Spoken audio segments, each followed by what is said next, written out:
12 വാക്യത്തിലേക്ക് നമുക്ക് കടന്നു വരാം. 12 വാക്യം 6:12. ആകയാൽ പാപം നിങ്ങളുടെ മർത്യശരീരത്തിൽ അതിന്റെ മോഹങ്ങളെ അനുസരിക്കുമാറ് ഇനി വാഴരുത്.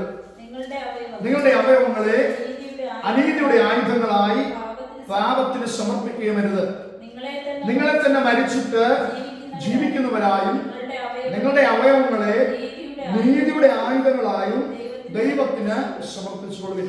റോമർക്ക് എഴുതിയ ലേഖനം മുഴുവനും വിശുദ്ധീകരണം, ഹല്ലേലൂയ, തേജസ്കരണം എന്നുള്ള സബ്ജക്റ്റുകളാണെന്ന് നാം ചിന്തിക്കുന്നുണ്ടായല്ലോ. ഈ റോമർക്ക് എഴുതിയ ലേഖനം പ്രാക്ടിക്കൽ ലൈഫിലേക്കാണ് കൂടുതലായിട്ടും അപ്പോസ്തലൻ അത് രചിച്ച് വെച്ചിരിക്കുന്നത്. പ്രാക്ടിക്കൽ ലൈഫ് എങ്ങനെയായിത്തീരും എന്നുള്ളത്, ആരാധന, ഉണർവ്, അഭിഷേകം, ദൈവത്തോടുള്ള സ്നേഹം, വിശ്വാസം ഒക്കെ ഉണ്ടെങ്കിലും നമ്മുടെ വ്യക്തിപരമായ ജീവിതത്തിൽ, കുടുംബ ജീവിതത്തിൽ, സഭയോടുള്ള ബന്ധത്തിൽ നാം എങ്ങനെയായിരിക്കണം എന്നുള്ള ചിന്തകളാണ്. വിശുദ്ധീകരണത്തെക്കുറിച്ചുള്ള, തേജസ്കരണത്തെക്കുറിച്ചുള്ള, നീതീകരണത്തെക്കുറിച്ചുള്ള ചിന്തകളാണ് റോമർക്ക് എഴുതിയ ലേഖനം മുഴുവനും പഠിക്കുമ്പോൾ നമുക്ക് കാണുവാൻ കഴിയുന്നത്. വ്യക്തിപരമായ ജീവിതത്തിൽ ദൈവത്തോടുള്ള ബന്ധം എങ്ങനെ ക്രമീകരിക്കണം, വ്യക്തിപരമായ വിശുദ്ധിയിൽ എങ്ങനെ ജീവിക്കണം, ദൈവത്തോടുള്ള ആരോഗ്യ പരിശുദ്ധാത്മ നിറവിലുള്ള ജീവിതം എങ്ങനെ നയിക്കണം എന്നുള്ള ചിന്തകളാണ് കൂടുതലായിട്ടും റോമർക്ക് എഴുതിയ ലേഖനത്തിൽ നമുക്ക് പഠിക്കുവാൻ കഴിയുന്നത്. ഇവിടെ നാം കാണുന്നു 6-ാം അധ്യായത്തിന്റെ ആദ്യ ഭാഗങ്ങൾ സ്നാനത്തെക്കുറിച്ച് സംസാരിക്കുന്നു. പഴയ മനുഷ്യൻ ക്രൂശിക്കപ്പെട്ട് പഴയ മനുഷ്യൻ മരിച്ച് അടക്കപ്പെടണം എന്നുള്ള ചിന്തകൾ നാം ധ്യാനിച്ചു. 6-ാം അധ്യായം 12-ാം വാക്യത്തിലേക്ക് വരുമ്പോൾ മർത്യശരീരത്തിൽ അതിന്റെ മോഹങ്ങളെ അനുസരിക്കുമാറ് വാഴരുത്. നിങ്ങളുടെ അവയവങ്ങളെ അനീതിയുടെ ആയുധങ്ങളായി പാപത്തിന് സമർപ്പിക്കരുത്. ഒരു കാലഘട്ടത്തിൽ പാപത്തിനു വേണ്ടി സമർപ്പിക്കപ്പെട്ട ഒരു ജീവിതമായിരുന്നു നാം നയിച്ചതെങ്കിൽ അതിൽ നിന്ന് നാം മാറി രക്ഷിക്കപ്പെട്ട് കർത്താവിനെ രക്ഷിതാവായി സ്വീകരിച്ച് ജനത്തിൽ കർത്താവിനെ സാക്ഷീകരിച്ച് വിശുദ്ധ ജീവിതത്തിനായി, വേർപാടിനായി, പരിശുദ്ധാത്മ നിറവുള്ള ജീവിതത്തിനായി നാം സമർപ്പിക്കപ്പെട്ടിരിക്കുന്നത് കൊണ്ട് നമ്മുടെ അവയവങ്ങളെ ഇനി അനീതിയുടെ ആയുധങ്ങളായി പാപത്തിന് സമർപ്പിക്കരുത്. പകരം നമ്മെ തന്നെ നാം മരിച്ചവരായി, നമ്മുടെ ശരീരം, നമ്മുടെ ജഡപ്രകാരം നാം മരിച്ചവരായി കാണണം. നമ്മുടെ പഴയ മനുഷ്യൻ മരിച്ചു, അടക്കപ്പെട്ടു എന്ന രീതിയിൽ നാം വിശ്വാസത്തോടെ അത് ഏറ്റെടുത്ത് പുതുക്കത്തിന്റെ ആത്മാവിൽ നടക്കണം. നമ്മുടെ അവയവങ്ങളെ നീതിയുടെ ആയുധങ്ങളായി ദൈവത്തിന് സമർപ്പിക്കണം. നമ്മുടെ പഞ്ചേന്ദ്രിയങ്ങൾ, അല്ലെ, പഞ്ചേന്ദ്രിയങ്ങൾ എന്തൊക്കെയാ പറയാമോ?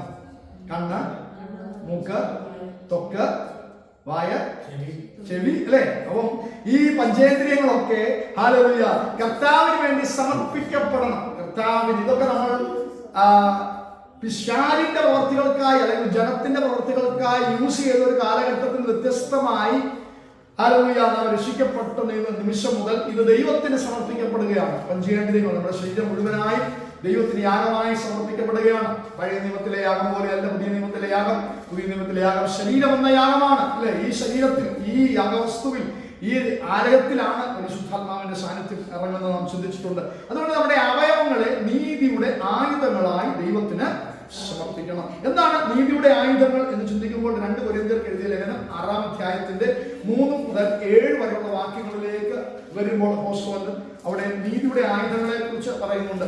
2 കൊരിന്ത്യർ 6-ാം അധ്യായത്തിന്റെ 3 മുതൽ 7 വരെ. ശുശ്രൂഷയ്ക്ക് ആക്ഷേപം വരാതിരിക്കേണ്ടതിന് ഞങ്ങൾ ഒന്നിനും ഇടർച്ചയ്ക്ക് ഭേദം കൊടുക്കാതെ സകലത്തിലും ഞങ്ങളെ തന്നെ ദൈവത്തിന്റെ ശുശ്രൂഷകന്മാരായി കാണിക്കുന്നു. ബഹുസഹിഷ്ണുത, കഷ്ടം, ബുദ്ധിമുട്ട്, സങ്കടം, തല്ല്. ഈ കഴിഞ്ഞ ആഴ്ച എത്ര അനുഭവിച്ചോന്ന് കൈ ഉയർത്തുകയും തല്ല് കൊണ്ടിട്ടുണ്ടോ? തല്ലെന്ന് പറഞ്ഞു. ഹല്ലേലൂയ. അപ്പൊ കഷ്ടം, ബുദ്ധിമുട്ട്, സങ്കടം, തല്ല്, തടവ്, കലഹം, അധ്വാനം, ഉറക്കിളപ്പ്, പട്ടിണി, നിർമ്മലത. നോക്കണമേ, പട്ടിണി വരെ കഷ്ടങ്ങളെ കുറിച്ചാണ് പറയുന്നത്, അല്ലേ. ഹല്ലേലൂയ. കഷ്ടം, ബുദ്ധിമുട്ട്, സങ്കടം, തല്ല്, തടവ്, കലഹം, അധ്വാനം, ഉറക്കിളപ്പ്, ഇതൊന്നും ഇല്ലാത്തവരാണ് നമ്മൾ, അല്ലേ. ക്രിസ്തീയ ജീവിതത്തിന്റെ ഹല്ലേലൂയ ദൈവത്തോടുള്ള ബന്ധത്തിൽ, ദൈവിക ശുശ്രൂഷയുടെ ഭാഗമായി തീരുന്നവർക്ക് ലഭിക്കുന്ന കാര്യങ്ങൾ അവിടെ എഴുതിയിരിക്കുന്നത്. എന്നാൽ അതിനോട് ചേർത്ത് മറ്റു ചില കാര്യങ്ങളുടെ പോസ്റ്റർ പറയുന്നുണ്ട്. എന്താ? ഇതിനെ കൂടെ മിക്സ് ചെയ്താണ് പോസ്റ്റർ ആ വാക്യം തീർക്കുന്നത്. നിർമ്മലത, പരിജ്ഞാനം, ദീർഘക്ഷമ, ദയ, പരിശുദ്ധാത്മാവ്, നിർവ്യാജ സ്നേഹം, സത്യവചനം, ദൈവശക്തി എന്നിവയിലും ഇടത്തും വലത്തും നീതിയുടെ ആയുധങ്ങൾ ധരിച്ചുകൊണ്ടിരുന്നോ. അപ്പോൾ ഒരു ഭാഗത്ത്, ഒരു സൈഡിൽ ഇടത്ത് അല്ലെങ്കിൽ വലത്ത് കലഹം ഉണ്ടായിരിക്കാം, അധ്വാനം ഉണ്ടായിരിക്കാം, ഉറക്കളപ്പുണ്ടായിരിക്കാം, പട്ടിണി, ബുദ്ധിമുട്ട്, സങ്കടം ഒക്കെ ഉണ്ടായിരുന്നാലും വലതുവശത്ത് പരിശുദ്ധാത്മാവ്, ദീർഘക്ഷമ, ദയ, നിർവ്യാജ സ്നേഹം, സത്യവചനം, ദൈവത്തിന്റെ ശക്തി, ഇതെല്ലാം ഇടത്തും വലത്തുമായി ബാലൻസ് ചെയ്ത് നീതിയുടെ ആയുധങ്ങളായി അപ്പോസ്തലൻ കണക്കിടുകയാണ്. ഹല്ലേലൂയ. ദൈവത്തിൽ നിന്ന് പ്രാപിക്കുന്ന പരിശുദ്ധാത്മാവും ദൈവശക്തിയും മാത്രമല്ല, ഹല്ലേലൂയ, തനിക്കുണ്ടാകുന്ന അധ്വാനം, ഉറക്കളപ്പ്, പട്ടിണി എല്ലാം ആയുധങ്ങൾ പോലെയാണ് അദ്ദേഹം കാണുന്നത്. ദൈവത്തിന് വേണ്ടി ഹല്ലേലൂയ കഷ്ടപ്പെടുന്ന, ദൈവത്തിന് വേണ്ടി തന്നെ തന്നെ പ്രയോജനപ്പെടുത്തുന്ന നീതിയുടെ ആയുധങ്ങളായി അപ്പോസ്തലൻ കാണുന്നുണ്ട്. ഹല്ലേലൂയ. റോമർക്കെഴുതിയ ലേഖനം തന്നെ 13-ാം അധ്യായത്തിന്റെ 12-ാമത്തെ വാക്യത്തിലേക്ക് വരുമ്പോൾ അവിടെ ഇങ്ങനെ കാണുന്നു, രാത്രി കഴിവാറായി, പകലെടുത്തിരിക്കുന്നു, അതുകൊണ്ട് നാം ഇരുട്ടിന്റെ പ്രവൃത്തികളെ വെച്ചു കളഞ്ഞ് വെളിച്ചത്തിന്റെ ആയുധവർഗം, ഉണ്ടോ അവിടെ വെളിച്ചത്തിന്റെ ആയുധവർഗം എന്ന് എഴുതിയിരിക്കുന്നു. ഹല്ലേലൂയ. നീതിയുടെ ആയുധങ്ങൾ, വെളിച്ചത്തിന്റെ ആയുധവർഗം. ഇരുട്ടിന്റെ പ്രവൃത്തികളിൽ സഞ്ചരിച്ചവരായിരുന്ന, പാപത്തിന്റെ പ്രവൃത്തികളോട് ചേർന്ന് ജീവിച്ചവരായിരുന്ന, നമ്മുടെ സംസാരം കൊണ്ടും പ്രവൃത്തികൾ കൊണ്ടും ചിന്തകൾ കൊണ്ടും ഇടപെടലുകൾ കൊണ്ടും നോട്ടം കൊണ്ടും പാപത്തിനായി സമർപ്പിക്കപ്പെട്ട് ജീവിതം നയിച്ചവരായിരുന്നു. പാപത്തിൽ വീണുപോകയല്ല, പാപത്തിന് വേണ്ടി ജീവിച്ചവരായിരുന്നു. എന്നാൽ അതിൽ നിന്ന് നമ്മെ കർത്താവിന്റെ രക്തം കൊടുത്ത് വീണ്ടെടുത്തത് കൊണ്ട് ഇനി നാം ധരിക്കേണ്ടത് നീതിയുടെ ആയുധങ്ങളാണ്. ഹല്ലേലൂയ. ഇനി നാം ധരിക്കേണ്ടത് വെളിച്ചത്തിന്റെ ആയുധവർഗമാണ്. അതുകൊണ്ട് ഇരുട്ടിന്റെ സകല പ്രവർത്തികളെയും ഉപേക്ഷിച്ചു കളയുക. പകൽ സമയത്ത് എന്ന പോലെ മര്യാദയായി നടക്കുക. വെറിക്കൂത്തുകളിലും മദ്യപാനങ്ങളിലും ശയനമോഹങ്ങളിലും ദുഷ്കാമങ്ങളിലും പിണക്കത്തിലും അസൂയയിലുമല്ല. ഹല്ലേലൂയ. ഒരുപാട് കാര്യങ്ങൾ വിശദീകരിക്കാൻ ഹല്ലേലൂയ ഒറ്റ വാക്കിൽ നമുക്ക് അറിയാമല്ലോ. വെറിക്കൂത്തുകൾ, മദ്യപാനങ്ങൾ, ശയനമോഹങ്ങൾ, ദുഷ്കാമങ്ങൾ, പിണക്കങ്ങൾ, അസൂയ. ഹല്ലേലൂയ. Price the Lord. എന്നാൽ കർത്താവായ യേശു ക്രിസ്തുവിനെ തന്നെ ധരിച്ചുകൊള്ളുവിൻ. മോഹങ്ങൾ ധരിക്കുമാറ് ജനത്തിനായിട്ട് ചിന്തിക്കരുത്. കർത്താവായ യേശു ക്രിസ്തുവിനെ ധരിച്ചുകൊള്ളുവിൻ. സ്നാനത്തെ കുറിച്ച് 6-ാം അധ്യായത്തിൽ പറയുന്ന ഭാഗങ്ങളിലും കർത്താവിനെ ധരിക്കുക, അല്ലെ? സ്നാനം ഏൽക്കുന്ന ഒരാൾ കർത്താവിനെ ധരിക്കുന്നതിന് തുല്യമാണ്, അല്ലെ? നമ്മളൊരു ഷർട്ട് ധരിക്കുന്നത് പോലെ കർത്താവുമായി ഇഴുകിച്ചേരുക, അതാണ് ആ പദത്തിന്റെ അർത്ഥം. കർത്താവുമായി ഇഴുകിച്ചേർന്ന് ക്രിസ്തുവിനെ തന്നെ ധരിക്കുക, ക്രിസ്തുവുമായി ഇഴുകിച്ചേരുക, ആ ഒരു ബന്ധത്തിലേക്ക് കടന്നു വരിക. നമുക്കറിയാം, ഒരു രാജാവ് പാപം ചെയ്തു. ആരായിരുന്നു? എന്റെ ഹൃദയപ്രകാരമുള്ള മനുഷ്യനൊക്കെ ദൈവം സംസാരിച്ച ഒരു മനുഷ്യനാണ്, അല്ലേ? ഹല്ലേലൂയ. ചെറിയ കാലഘട്ടത്തിൽ, ചെറിയ പ്രായത്തിൽ, ഹല്ലേലൂയ, കാട്ടിലായിരിക്കുമ്പോൾ തന്നെ ദൈവം തെരഞ്ഞെടുത്ത് അഭിഷേകത്തെ പകർന്ന് കരടിയെയും സിംഹത്തെയും ഒക്കെ കൊല്ലുവാനുള്ള അവയുടെ വായിൽ നിന്ന് ഹല്ലേലൂയ തന്റെ ആടിനെ തിരിച്ചു പിടിക്കുവാനൊക്കെയുള്ള ഒരു അഭിഷേകം ഉണ്ടായിരുന്ന മനുഷ്യൻ, അല്ലേ? ഹല്ലേലൂയ. അതേ അഭിഷേകവുമായി ഹല്ലേലൂയ എല്ലാ താഴ്വരയിൽ ഗോലിയാത്തിനെ വെല്ലുവിളിച്ചവനെ കൊന്നുകളഞ്ഞ് അവന്റെ വാളുകൊണ്ട് തന്നെ അവനെ കൊന്ന് ഹല്ലേലൂയ യുദ്ധം ജയിച്ചതായിട്ടുള്ള മനുഷ്യൻ, ശക്തനായ അഭിഷക്തൻ. പക്ഷെങ്കിൽ അദ്ദേഹം പാപത്തിൽ വീണു പോകുവാനിടയായി തീർന്നു. യുദ്ധം ചെയ്യേണ്ട സമയത്ത് ഹല്ലേലൂയ തന്റെ സേനാനായകനെ, ഹല്ലേലൂയ മറ്റ് സേനാനായകന്മാരെ ഒക്കെ യുദ്ധ ഫീൽഡിലാക്കിയതിനു ശേഷം അദ്ദേഹം മട്ടുപ്പാവിൽ വിശ്രമിക്കുകയായിരുന്നു. ഒരിക്കലും ചെയ്യാൻ പറ്റാതിരുന്ന, ചെയ്യാതിരിക്കേണ്ടതായിരുന്ന ഒരു കാര്യമായിരുന്നു. യുദ്ധത്തിന്റെ മുൻനിരയിൽ പോകേണ്ട മനുഷ്യനാണ്. ഹല്ലേലൂയ അലസനായി മട്ടുപ്പാവിൽ ഉലാത്തുമ്പോൾ പാപത്തിൽ അകപ്പെടുവാനിടയായി തീർന്നു. ഹല്ലേലൂയ വ്യഭിചാരം ചെയ്തു, മാത്രമല്ല കൊല ചെയ്തു, അല്ലേ? ദൈവത്തിന്റെ കൃപയിൽ നിന്ന് അന്യപ്പെട്ടു പോകുവാനിടയായി തീർന്നു. എന്നാൽ ഈ മനുഷ്യൻ ദൈവത്തോട് നിലവിളിച്ചു. താൻ തകർക്കപ്പെട്ടു, ഉടയ്ക്കപ്പെട്ടു, ഹല്ലേലൂയ ദൈവകൃപ നഷ്ടപ്പെട്ടെന്ന് മനസ്സിലാക്കിയപ്പോൾ ഹല്ലേലൂയ മനുഷ്യൻ ദൈവത്തിലേക്ക് കടന്നു വരുവാനിടയായി തീർന്നു. നാഥാൻ പ്രവാചകൻ സംസാരിച്ച ദൈവിക ആലോചനയുടെ മുമ്പിൽ ഹല്ലേലൂയ നീ ആര്? ഹല്ലേലൂയ പ്രവാചകനോ? ഓ നിന്റെ വാക്കിൽ നിന്ന് പറയാമായിരുന്നു. എന്നാൽ ആ ശബ്ദത്തിന്റെ മുമ്പിൽ അത് ദൈവശബ്ദമാണെന്ന് മനസ്സിലാക്കി ഹല്ലേലൂയ തന്നെ സമർപ്പിക്കുന്ന ദാവീദിനെ നമുക്ക് കാണാൻ കഴിയുന്നുണ്ട്. ദാവീദ് ആ സമർപ്പണത്തിൽ നിന്നുകൊണ്ട് ഒരു സങ്കീർത്തനം എഴുതി. പറയാൻ പറ്റിയ സങ്കീർത്തനമാണ് 51-ാമത്തെ സങ്കീർത്തനം. അദ്ദേഹം ഹല്ലേലൂയ മടങ്ങി വന്നപ്പോൾ തന്റെ ഹൃദയത്തിന്റെ ഉള്ളിൽ നിന്ന് പുറത്തേക്കൊഴുകിയ വേദന ദൈവത്തോടുള്ള സമർപ്പണത്തിൽ നിന്ന് എഴുതിയ സങ്കീർത്തനമാണ് 51-ാം സങ്കീർത്തനം. 51-ാം സങ്കീർത്തനത്തിന്റെ 3-ാമത്തെ വാക്യങ്ങൾ അദ്ദേഹം തന്റെ ശരീരത്തിന്റെ ഹല്ലേലൂയ പഞ്ചേന്ദ്രിയങ്ങളെയെല്ലാം ദൈവകരങ്ങളിലേക്ക് സമർപ്പിച്ച് മടങ്ങി വരുന്ന ഒരു ഭാഗമാണ് 51-ാം സങ്കീർത്തനത്തിലെ ആ പാട്ട് അല്ലെങ്കിൽ സങ്കീർത്തനം എന്ന് നമുക്ക് കാണാൻ കഴിയുന്നുണ്ട്. 51-ാം സങ്കീർത്തനത്തിന്റെ 3-ാമത്തെ വാക്യം, എന്റെ ലംഘനങ്ങളെ ഞാൻ അറിയുന്നു, എന്റെ പാപം എപ്പോഴും എന്റെ മുമ്പിൽ ഇരിക്കുന്നു. കയ്യിനോട് ദൈവം സംസാരിച്ച ഒരു ഭാഗം നിങ്ങൾക്കറിയാം അല്ലെ, പാപം നിന്റെ വാതിൽക്കൽ കിടക്കുന്നു, അതിന്റെ ആഗ്രഹം നിന്നോടാകുന്നു. നീ പാപത്തെ ആഗ്രഹിക്കുന്നതിന് മുമ്പ്, നീ പാപത്തിൽ വീഴുന്നതിന് മുമ്പ് പാപം നിന്റെ വാതിൽക്കൽ കിടക്കുകയാണ്. അതിന് നിന്നോട് ആഗ്രഹമാണ്. നിന്നെ വീഴ്ത്തിക്കളയുവാൻ, നിന്റെ ശുശ്രൂഷയിൽ നിന്നെ തകർത്ത് കളയുവാൻ, നിന്റെ ഡെഡിക്കേഷൻ നിന്നെ ഇല്ലായ്മ ചെയ്യുവാൻ, നിന്റെ യാഗത്തെ നശിപ്പിക്കുവാൻ ബന്ധപ്പെട്ട് പാപം വാതിൽക്കൽ കിടക്കുകയാണ്. അതിന്റെ ആഗ്രഹം നിന്നോടാണ്. നീയോ അതിനെ കീഴടക്കണം. നീ അതിനെ ജയിക്കേണ്ടിയിരുന്നു. അവിടെയാണ് നിന്റെ യാഗത്തിൽ എനിക്ക് പ്രസാദിപ്പാതിരിക്കാൻ കഴിയാതെ പോയത്. ഹല്ലേലൂയ. നീ ജയിക്കേണ്ടതിനെ ജയിച്ചില്ല, കീഴടക്കേണ്ടതിനെ കീഴടക്കിയില്ല. ഹല്ലേലൂയ. അത് നിന്റെ വാതിൽക്കൽ കിടന്നിരുന്നു, അതിനെ ജയിപ്പാൻ നിനക്ക് കഴിഞ്ഞില്ല. ഹല്ലേലൂയ. അത് ഹല്ലേലൂയ. അവൻ പറയുന്നത് നിന്റെ വാതിൽക്കലായിരുന്നു എന്ന് ആ പദം പറയുമ്പോൾ ഇവിടെ ഹല്ലേലൂയ ദാവീദ് പറയുക, എന്റെ മുമ്പിൽ അല്ലേ, എന്റെ പാപം എപ്പോഴും എന്റെ മുമ്പിൽ ഇരിക്കുന്നു.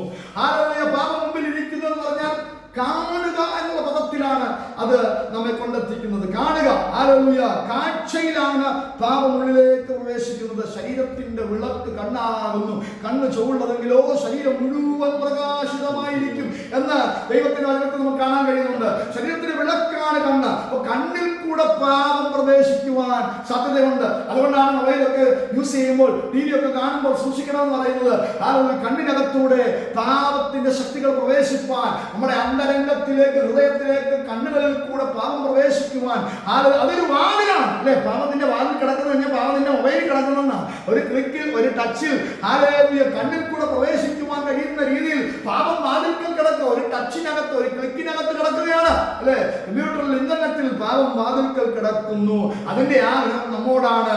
ഹല്ലേലൂയ. നമ്മെ ദൈവകൃപയിൽ നിന്ന് നഷ്ടപ്പെടുത്തി കളയുവാൻ പിശാച് ഉപയോഗിക്കുന്ന മേഖലകളാണ് അതൊക്കെ. അപ്പോൾ പാപം എന്റെ മുമ്പിൽ ഇരിക്കുകയാണ്. ദാവീദോട് പറയാം, പാപം എന്റെ കണ്ണിന്റെ മുമ്പിൽ ഇരിക്കുകയാണ്. അപ്പോൾ എന്റെ കണ്ണുകളെ ദൈവകരങ്ങളിലേക്ക് എനിക്ക് സമർപ്പിക്കേണ്ടതായിട്ടുണ്ട്. 6ാമത്തെ വാക്യം, അന്തർഭാഗത്തിലെ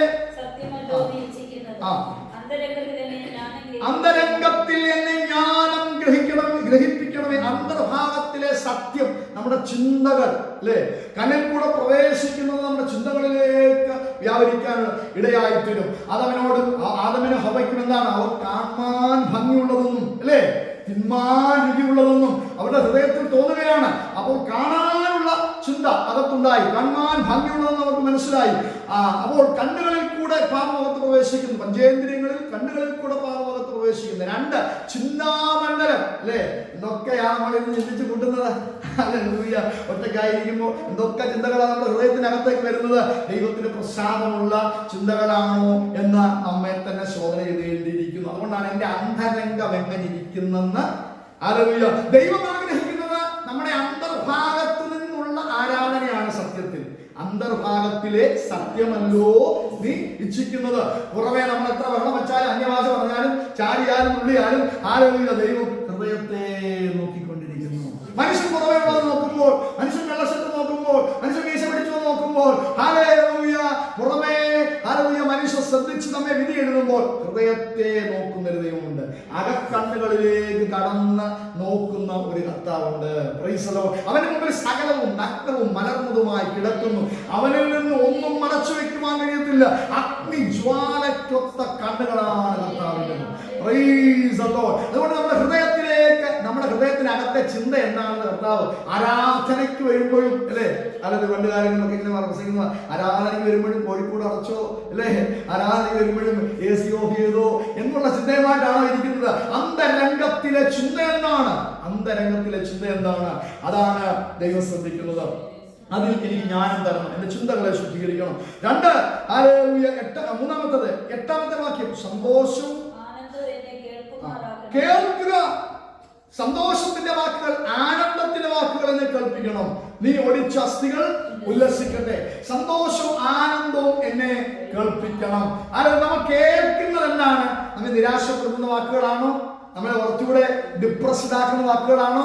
അതോ നമ്മളെ എനർജി ആക്കുന്ന വാക്കുകളാണോ? പരിശുദ്ധാത്മാവിൽ നമ്മെ ഉറപ്പിക്കുന്ന വാക്കുകളാണോ നാം കേൾക്കുന്നത്? എന്തിനായിരിക്കാം മറിയ എഫ്രൈം മലനാട്ടിൽ നിന്ന് യഹൂദ മലനാട്ടിൽ വരെ മൈലുകൾ താണ്ടി പോയി എലിസബത്തിനെ കണ്ടത്? ഒരു പക്ഷേ അവളായിരിക്കുന്ന എഫ്രൈമിലെ ചുറ്റുപാടുകളെല്ലാം ഒരു നല്ല വാക്ക് പറയാൻ സാധ്യത ഉള്ളതെന്ന സാഹചര്യമായിരിക്കത്തില്ല. അപ്പനും അമ്മയും ഒന്നും നല്ല വാക്ക് പറയത്തില്ല അല്ലേ അല്ലേ? നിനക്ക് ഉത്പാദിതമായത് പരിശുദ്ധാത്മാവില്ല, എനിക്ക് ഉത്പാദിതമായത് പരിശുദ്ധാത്മാവില്ല എന്ന് പറയുമ്പോൾ അവർ പറയും, പോയി പണി നോക്ക്, അവരുടെ ചാർച്ചക്കാർ വിശ്വസിക്കത്തില്ല, അവരുടെ മാതാപിതാക്കളെ പക്ഷെ വിശ്വസിക്കത്തില്ല. ഹല്ലേലൂയ. ആരും നല്ലതെന്ന് അവളെ കുറിച്ച് പറയാനില്ലായിരുന്നു കാണും. അതുകൊണ്ട് മൈലുകൾ താണ്ടി ഹല്ലേലൂയ തന്റെ ചാർച്ചക്കാരിയായ എലിസബത്തിനെ കാണാൻ ചെന്നു. അവിടെ അടുത്ത് ചെന്നപ്പോൾ അവൾ പറഞ്ഞു, പ്രൈസ് ദി ലോർഡ്, ഹല്ലേലൂയ.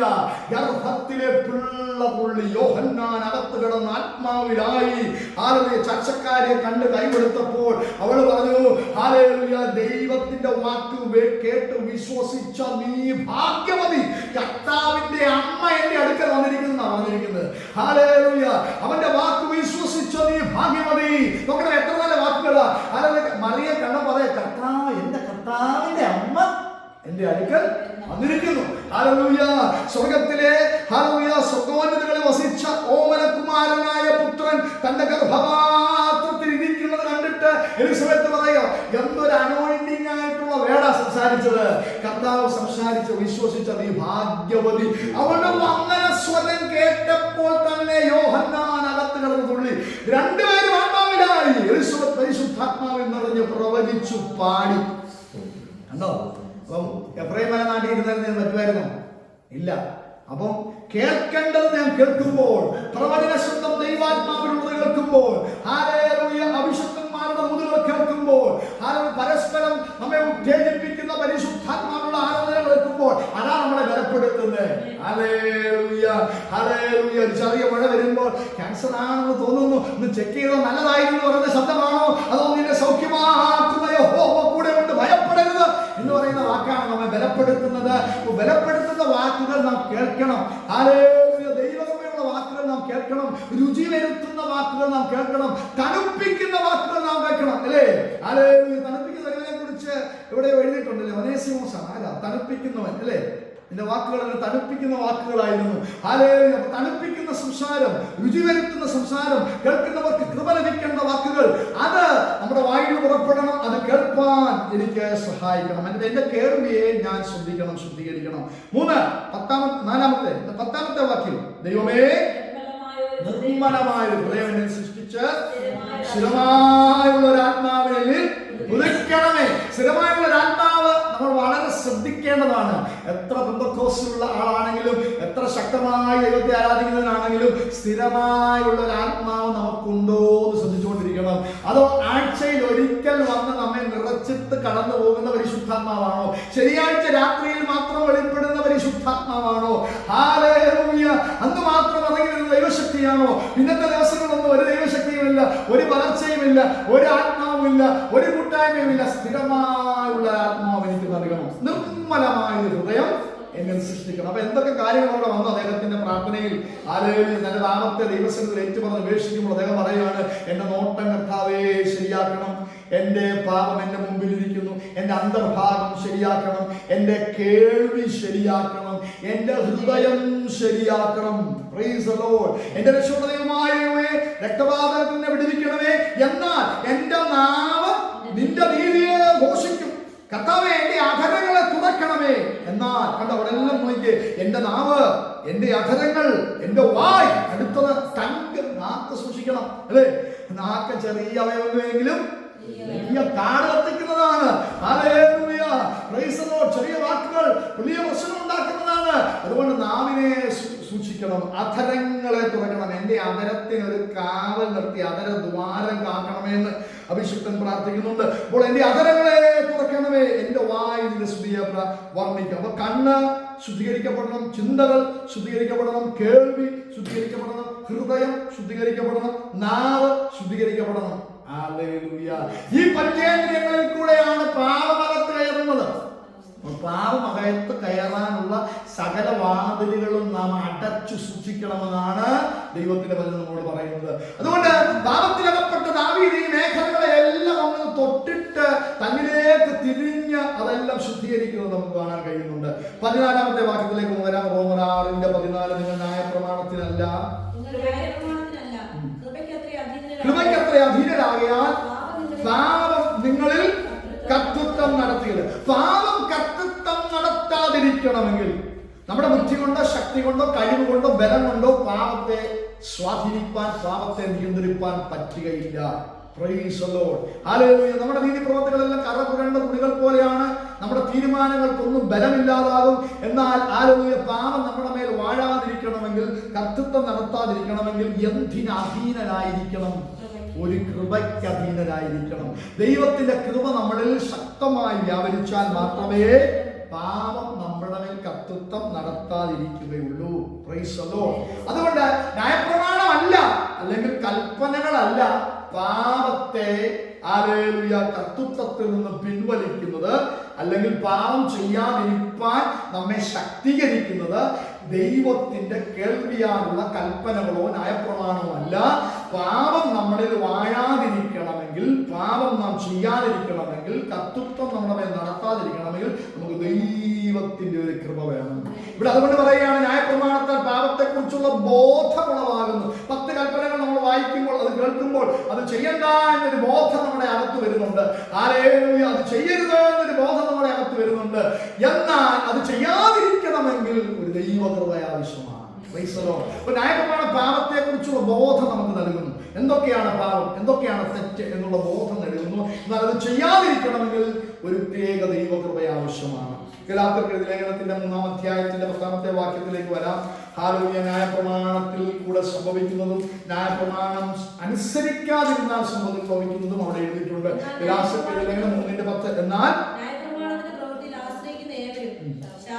ദൈവത്തിന്റെ കൃപയിൽ യേശു ക്രിസ്തുവിലൂടെ വെളിപ്പെട്ട, പരിശുദ്ധാത്മാവിൽ കൂടെ വെളിപ്പെട്ട ദൈവത്തിന്റെ കൃപയിലല്ല ഇപ്പോഴും നാം പഴയ നിയമമാണ് അനുസരിക്കുന്നെങ്കിൽ, ന്യായപ്രമാണമാണ് നാം ചിന്തിക്കുകയും പ്രവൃത്തിയിൽ ആശ്രയിക്കുകയും ചെയ്യുന്നെങ്കിൽ നാം എന്തിന്റെ കീഴിലാണ്?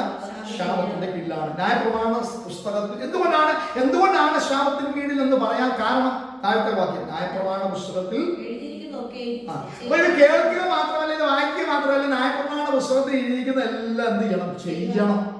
ചെയ്താൽ മാത്രമേ. അപ്പോൾ ന്യായപ്രമാണം കേട്ടതുകൊണ്ട് കാര്യമില്ല. ന്യായപ്രമാണത്തിൽ നിലനിൽക്കുന്നില്ലെങ്കിൽ അവൻ ശപിക്കപ്പെട്ടവനാണ്.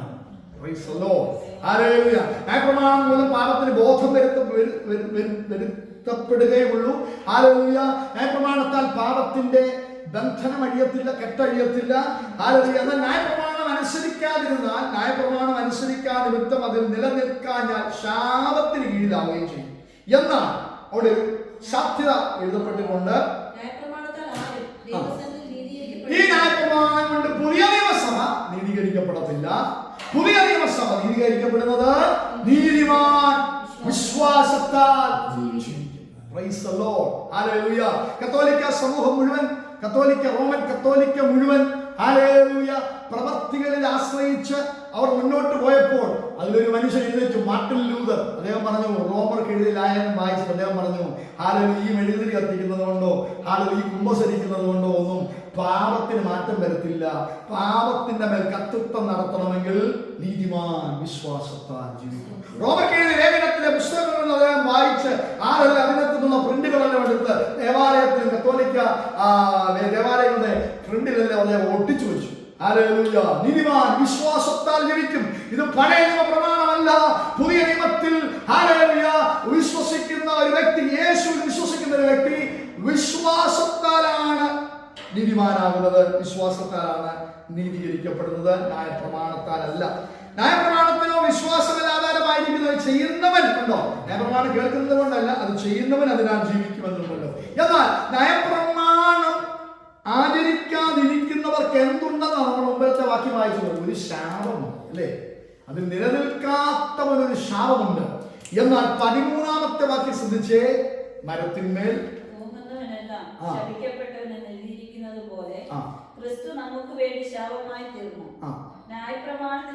കണ്ടോ? അപ്പൊ ന്യായപ്രമാണം അനുസരിച്ചില്ലെങ്കിൽ എന്തുണ്ടായിരുന്നു? ഒരു ശാപം ഉണ്ടായിരുന്നു, അല്ലെ? ന്യായപ്രമാണത്തിൽ നിലനിൽക്കാത്തവനല്ല എന്താ? ശപിക്കപ്പെട്ടവൻ. പക്ഷെ പുതിയ നിയമ പ്രമാണത്തിലേക്ക് വരിക, ഒരുവൻ നമുക്ക് വേണ്ടി മരത്തിൽ തൂങ്ങി, എന്നിട്ട് അവൻ ശപിക്കപ്പെട്ടവനായി തീർന്നു. അവൻ ക്രിസ്തു നമുക്ക് വേണ്ടി ശാപമായി തീർന്നു. അങ്ങനെ ന്യായപ്രമാണം അനുസരിക്കാതിരിക്കുന്ന ശാപത്തിൽ നിന്ന് നമ്മെ അവൻ വിലയ്ക്ക് വാങ്ങി. ഒരുവൻ നമുക്ക് വേണ്ടി ശാപമായി തീർന്നത് കൊണ്ട്, യേശു ക്രിസ്തു നമുക്ക് വേണ്ടി ശാപമായി തീർന്നത് കൊണ്ട്, ന്യായപ്രമാണം അനുസരിക്കാതിരിക്കുന്നതിനുള്ള ശാപത്തിൽ നിന്ന് അവൻ നമ്മെ വിലയ്ക്ക് വാങ്ങി. അടുത്ത വാക്യം നമ്മൾ പലപ്പോഴും വായിച്ചിട്ട് ഓടിച്ചങ്ങ് പോവുക. പക്ഷെ ആ വാക്യം ഒന്ന് നിന്ന് ധ്യാനിക്കണം. 14-ാമത്തെ വാക്യം, അബ്രഹാമിന്റെ അനുഗ്രഹം. നമ്മൾ പ്രാർത്ഥിക്കുമ്പോഴും പറയും അല്ലേ, അബ്രഹാമിന്റെ അനുഗ്രഹം ക്രിസ്തുയേശുവിൽ ജാതികൾക്ക് വരേണ്ടതിന് നാം ആത്മാവെന്ന വാക്യത്തെ വിഷയം വിശ്വാസത്താൽ പ്രാപിപ്പാൻ. നമ്മളത് വായിച്ച് ഓടിച്ചങ്ങ് പോകും അല്ലേ. ആ വാക്യം ഒന്ന് ശ്രദ്ധിച്ചാൽ ആ വാക്യം തിരിഞ്ഞാണ് നടക്കുന്നത്. നമുക്ക് ആ വാക്യത്തെ ഒന്ന് തിരിച്ചു കൊണ്ടുവരിക. അതിന്റെ ട്രാൻസ്ലേഷൻ കുഴപ്പമോ അല്ലേ. ആ വാക്യം തിരിച്ചൊന്ന് ചിന്തിച്ച് നമുക്ക് വിശ്വാസത്തെ ആദ്യം കൊണ്ടുവരിക. വിശ്വാസത്താൽ പ്രാപിപ്പാൻ. ലാസ്റ്റ് വാക്യം ഇങ്ങോട്ട് എടുക്കുക, ആദ്യം കൊണ്ടുവരിക. വിശ്വാസത്താൽ പ്രാപിക്കണം എന്ത്? പരിശുദ്ധാത്മാവെന്ന വാഗ്ദത്തം. കണ്ടോ, ഇപ്പം വാക്യം കറക്റ്റായിട്ട് വരുന്നില്ലേ? നമ്മളാ വായിച്ചു ഓടിച്ചു പോകും അല്ലേ.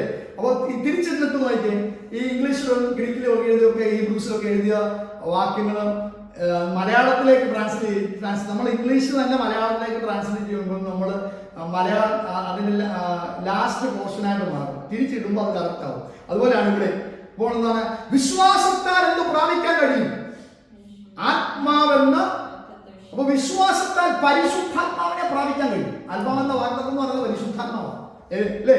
യെരൂശലേമിൽ വാഗ്ദത്തത്തിൽ പരിശുദ്ധാത്മാവിനായി നിങ്ങൾ കാത്തിരിക്കണമെന്നാണ് യേശുവിന്റെ ശിഷ്യന്മാരോട് പറയുന്നത്. അപ്പോൾ വിശ്വാസത്താൽ പ്രാപിക്കാൻ പറ്റുന്നത് എന്താണ്? വിശ്വാസത്താൽ എല്ലാം പ്രാപിക്കാൻ പറ്റുന്നത്. വിശ്വാസത്താൽ രക്ഷ പ്രാപിക്കുന്നതല്ലേ. വിശ്വസിക്കുകയും സ്നാനമേൽക്കുകയും ചെയ്യുന്നവൻ രക്ഷിക്കപ്പെടും, വിശ്വസിക്കാത്തവൻ ശിക്ഷാവിധിയിൽ അകപ്പെടും. യേശു ക്രിസ്തുവിനെ സ്വന്തം രക്ഷിതാവായി ഹൃദയം കൊണ്ട് വിശ്വസിക്കുകയും വായ് കൊണ്ട് ഏറ്റുപറയുകയും ചെയ്യുമ്പോൾ രക്ഷിക്കപ്പെടും. അപ്പോൾ വിശ്വാസത്താൽ എല്ലാം സാധ്യമാകുന്നത്. വിശ്വാസത്താലാണ് പരിശുദ്ധാത്മാവിനെ പ്രാപിക്കുന്നത്. ഹല്ലേലൂയ. അന്യഭാഷകൾ ദൈവത്തെ ആരാധിക്കാൻ കഴിയാത്തവരുണ്ടെങ്കിൽ വിശ്വാസത്താലേ അന്യഭാഷ പ്രാപിക്കാൻ കഴിയുള്ളൂ. പരിശുദ്ധാത്മ വാഗ്ദത്തത്തിന്റെ പരസ്യമായ തെളിവാണ് അന്യഭാഷ. അപ്പോൾ അത് പ്രാപിക്കണമെങ്കിൽ വിശ്വാസത്താലാണ് പ്രാപിക്കുന്നത്. വിശ്വാസത്താൽ ആത്മാവെന്ന പരിശുദ്ധാത്മാവെന്ന വാഗ്ദത്ത വിഷയം പ്രാപിക്കുക. തിരിച്ചു മുന്നോട്ട് പോകും. എന്ത് ജാതികൾക്ക് വരണം? ക്രിസ്തുയേശുവിൽ ചിലത് ജാതികൾക്ക് വരും. അബ്രഹാമിന് ദൈവം കൊടുത്ത അനുഗ്രഹവും. Price the Lord. അപ്പം നമുക്ക് ഇങ്ങനെ ചിന്തിക്കാം, വിശ്വാസത്താൽ ഞാൻ പരിശുദ്ധാത്മാവിനെ പ്രാപിച്ചാൽ യേശു ക്രിസ്തു ജാതികൾക്ക് വേണ്ടി ഒരുക്കി നൽകിയ അബ്രഹാമിന്റെ അനുഗ്രഹം ലഭിക്കും. Price the Lord. ക്ലിയറായി വിശ്വസിക്കുന്നു. ഹല്ലേലൂയ. അബ്രഹാമിന് ദൈവം കൊടുത്തൊരു അനുഗ്രഹമുണ്ടല്ലോ. നീ പോകുന്നതൊക്കെയും നീ അനുഗ്രഹിക്കപ്പെടും. നീ അനുഗ്രഹിക്കുന്നവർ അനുഗ്രഹിക്കപ്പെടും. നിന്റെ ഉള്ളകാൽ ചോട്ടുന്ന ദേശം അനുഗ്രഹിക്കപ്പെടും. അനുഗ്രഹത്തിന്റെ ബ്ലെസ്സിങ്ങിന്റെ ഹല്ലേലൂയ എല്ലാം തികഞ്ഞ ഒരു മനുഷ്യനാണ് അബ്രഹാം അല്ലേ. ആ അബ്രഹാമിന്റെ അനുഗ്രഹം അല്ലേ, യഹൂദനുമായി ബന്ധമില്ലാത്ത അല്ലേ. Price the Lord. സുലൈമാനിക്കാരി സ്ത്രീയോട് എന്താ കഥ പറഞ്ഞേ? ഞാൻ നിനക്ക് വേണ്ടി വന്നതൊന്നുമല്ല, നീ എന്റെ പറയേണ്ട വേണ്ട കാര്യമൊന്നുമില്ല. ഞാൻ യഹൂദന്മാർക്ക് വേണ്ടി വന്നതാണ്, ഞാൻ നിനക്ക് വേണ്ടി വന്നതാണ്, നീ ജാതിയിൽപ്പെട്ട ആളാണ് അല്ലേ. അപ്പോഴും അവള് വിശ്വസിച്ചല്ലേ. മക്കളുടെ അപ്പം എടുത്ത് നായ്ക്കുട്ടികൾക്ക് ഞാൻ കൊടുക്കത്തില്ല, ഞാൻ വന്നത് യഹൂദന്മാർക്ക് വേണ്ടിയാണ്. അപ്പൊ ഞാൻ നിനക്ക് ഇങ്ങനെ എടുത്ത് തരുന്നത്. അപ്പൊ അവൾ പറഞ്ഞില്ല, എനിക്ക് വിശ്വാസമുണ്ട് അല്ലേ. നഷ്ടപ്പെട്ടു പോകുന്നത്, മേശയിൽ നിന്ന് വീഴുന്നത്, ഉപേക്ഷിച്ച് കളയുന്നത് എനിക്ക് തന്നാൽ പ്രൈസ് ദി ലോർഡ് എനിക്കത് സൗഖ്യമാണ്. ഹല്ലേലൂയ. അപ്പോൾ അവിടെ തന്നെ ഒരു വലിയ മർമ്മം കിടപ്പുണ്ടല്ലേ. യഹൂദന്മാർ യേശുവിനെ ഉപേക്ഷിച്ചതുകൊണ്ടാണ് നമുക്ക് പ്രാപിക്കാൻ കഴിയുന്നത്. സത്യമല്ലേ? Price the Lord. യഹൂദന്മാർ അവനെ ക്രൂശിച്ചതുകൊണ്ട്, യഹൂദന്മാർ അവനെ ഉപേക്ഷിച്ചതുകൊണ്ട് ഹല്ലേലൂയ ജാതികളായ നമുക്ക് സുലേമാനിക്കാരി സ്ത്രീ പറഞ്ഞതുപോലെ കർത്താവിൽ നിന്ന് പ്രാപിക്കാൻ കഴിയും. എന്തൊരു അനുഗ്രഹം. ഹല്ലേലൂയ. അവർ വേണ്ടാന്ന് വെച്ച കർത്താവിനെയാണ് പരിശുദ്ധാത്മാവ് നമുക്ക് നൽകിയത്.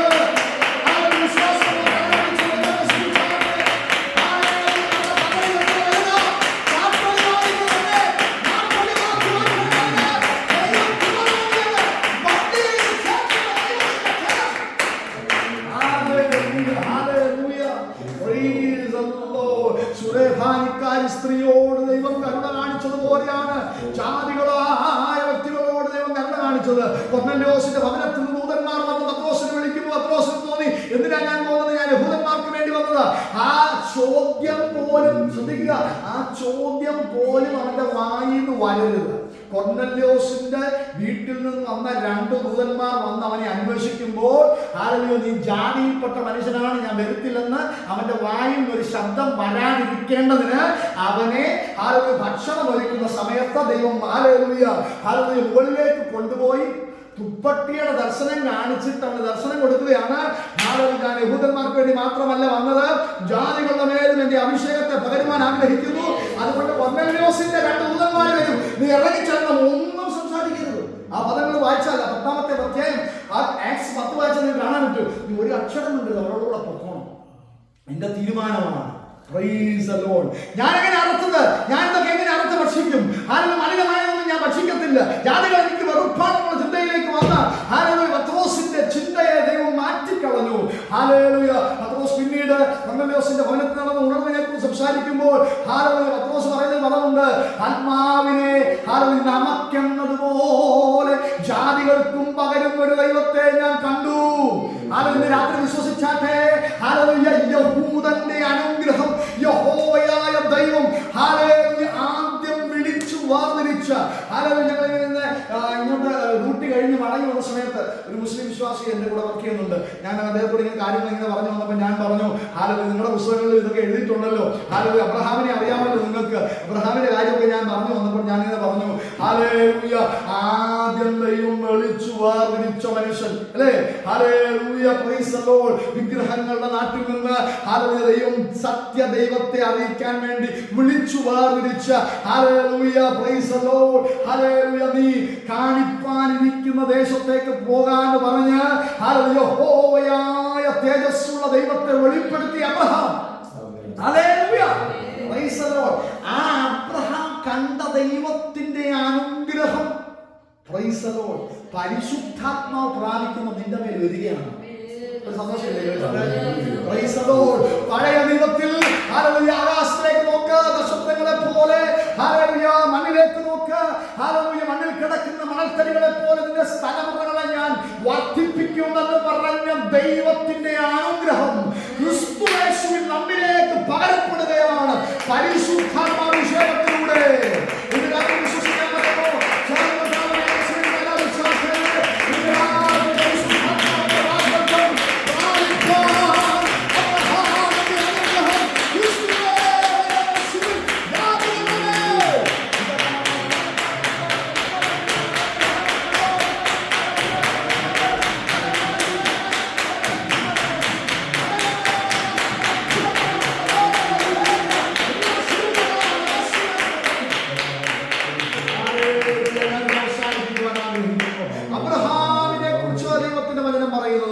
അവൻ ദൈവത്തിന്റെ സ്നേഹിതൻ എന്നാണ്.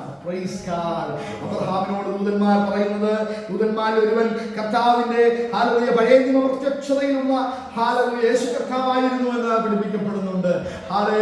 ദൂതന്മാർ പറഞ്ഞതിൽ പദം ഇതാണ്, ഞങ്ങൾ നിന്നെ മറച്ചിട്ട് എനിക്ക് എന്തെങ്കിലും ചെയ്യുവാൻ പറ്റുമോ? സ്വദോം ഗൊമോരയിൽ സംഭവിക്കാൻ പോകുന്ന കാര്യത്തെ നിന്നിൽ നിന്ന് മറച്ചിട്ട് ഞങ്ങൾ എങ്ങനെ ചെയ്യും? നീ അബ്രഹാം ദൈവത്തിന്റെ സ്നേഹിതനാണ്. ഇന്ന് രാത്രി ആ കൂട്ടായ്മയിലേക്കാണ് നമ്മെ വിളിച്ചിരിക്കുന്നത്. ദൈവിക സ്നേഹത്തിന്റെ കൂട്ടായ്മയിലേക്ക്, ദൈവത്തിന്റെ മകൻ എന്ന പദവിയിലേക്ക്, ദൈവിക കൂട്ടായ്മയിലേക്ക് അബ്രഹാമിനെ വിളിച്ചതുപോലെ ക്രിസ്തുയേശുവിൽ കൂടെ നമ്മെ വിളിച്ചിരിക്കുകയാണ്. അതിനാണ് പരിശുദ്ധാത്മ അഭിഷേകം നമുക്ക് തന്നത്. ഹല്ലേലൂയ. അന്യഭാഷയിൽ സംസാരിക്കുന്നവൻ ദൈവത്തോട് സംസാരിക്കുക. അവൻ ആത്മാവിൽ മർമ്മങ്ങളെ പ്രസ്താവിക്കുന്നു, ആരും തിരിച്ചറിയുന്നില്ല, പക്ഷേ ദൈവത്തോട് അവൻ സംസാരിച്ചു കൊണ്ടിരിക്കുകയാണ്. ആത്മാവെന്ന പരിശുദ്ധാത്മ വാഗ്ദത്തം പ്രാപിപ്പാൻ, വിശ്വാസത്താൽ പ്രാപിപ്പാൻ ഇന്ന് രാത്രി നമുക്ക് ഏൽപ്പിച്ചു കൊടുക്കാം. എല്ലാ കണ്ണുകളും ദിവസം അടച്ചാട്ടെ, കേട്ടവനത്തിന് മുമ്പിൽ ഒന്ന് സമർപ്പിച്ചാട്ടെ. ഒരുപാട് കാര്യങ്ങൾ ഇതിനകത്ത് നാം കേട്ടു. നമ്മുടെ പഞ്ചേന്ദ്രിയങ്ങളെ ദൈവങ്ങളിലേക്ക് സമർപ്പിച്ച് ദൈവിക ശുദ്ധീകരണം പ്രാപിക്കുക എന്ന് നാം കേട്ടു. ദൈവിക ശുദ്ധീകരണം പ്രാപിക്കുന്നവൻ ന്യായപ്രമാണത്തിന്റെ കീഴിലല്ല. ന്യായപ്രമാണത്തിന് കീഴിലുള്ളവൻ ശപിക്കപ്പെട്ടവനാണ്. എന്നാൽ ആ ശാപത്തിൽ നിന്ന് യേശു കർത്താവ് നമ്മെ വിലയ്ക്ക് വാങ്ങി. ഹല്ലേലൂയ. നമ്മളെ പുത്രനും അവകാശികളുമാക്കി മാറ്റിയിരിക്കുന്നു. ഹല്ലേലൂയ. Price the Lord. പുരോഹിത വർഗമായി, വിശുദ്ധ വംശമായി, സ്വന്തം ജനമായി കർത്താവ് നമ്മെ വിലയ്ക്ക് വാങ്ങിയിരിക്കുന്നു. ഹല്ലേലൂയ. ആ ശാപത്തിന്റെ കീഴിലല്ല നമ്മൾ. ഹല്ലേലൂയ. Price the Lord. പിന്നെയോ ഹല്ലേലൂയ, നാം കൃപയ്ക്ക് അധീനരാകുകയാണ്. കൃപയ്ക്കധീനരാകയാൽ പാപം നമ്മുടെ മേൽ കർത്തൃത്വം നടത്തുകയില്ല.